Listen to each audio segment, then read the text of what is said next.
So many peace council for ebedin komo na manya Faith Edison ono na PRO kasa edema peace council me kono no matie no ensem a NDC for dey by ye nyina ye hwesenka ye nyina especially the political parties on benum asumdwabu mu ba NDC say nsem bia koso special 2020 election enema bia course any delay kra EC PVR machines buy ne sanema no omonum asumdwabu anum a enye me kwa homa no sonam ni Faith Edison atwetwe komo na the PRO for Electoral Commission. Peace Council yenim say ahead of the 2024 election as usual with Peace Council mbe pesa asumdwe beba na no motra senhye committee enhye amode bae no na NDC ka se ensem bi kokọ so 2020 election nyema mienu mensa bi a omode agu akwamba ka se bensia akura sese omunhu sa nema na asumdwabua ne hyehyɛ amudi gu akwan mu no mo ntimi mfo mo nsa nhya ase we PRO send nsam ne tie e wo mo ho no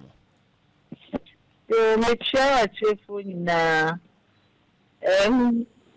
National Peace Council yeah asubie what say ye ni say what say ma asumdwe ba Ghana amamo that is our mandate your core mandate no na annual meeting no omo anka say omo fine okay omo anka say omo fine they raised concerns omo ka yamedi na omo say yemo omo susu say eno na ebema asumdwe deru na ye bo ho no ebema na aye mayedin. No, they didn't. Among said they were not going to sign. No, now it was their concern, and we raised a sort of petition. Modi at Peace Council meaning say yenye bibi fahu and mom. That was it. Basically the same. Mami bisa we concerns on my raise some munye bibi fahu no. I didn't know between I fahu.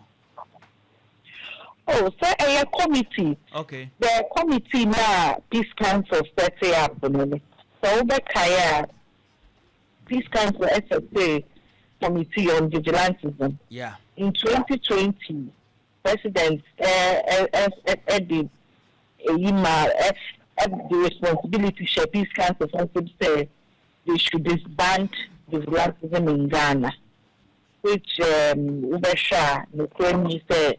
Awoki kakra abafo na during that time no NIS the committee no interest at no so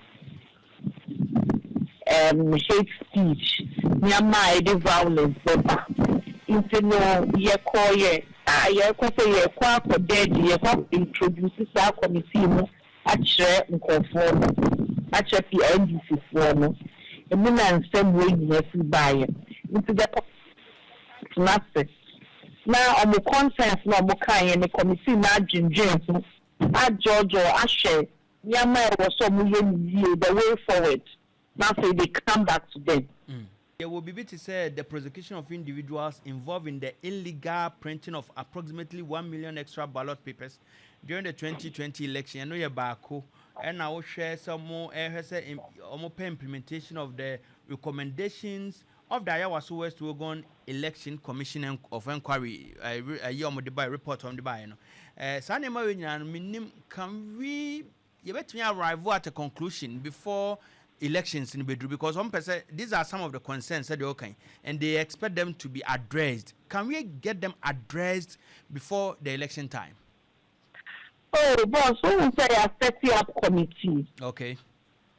Na mean the committee mean to mean park committee no and deciding that I guess I'm not committee man I'm not into the committee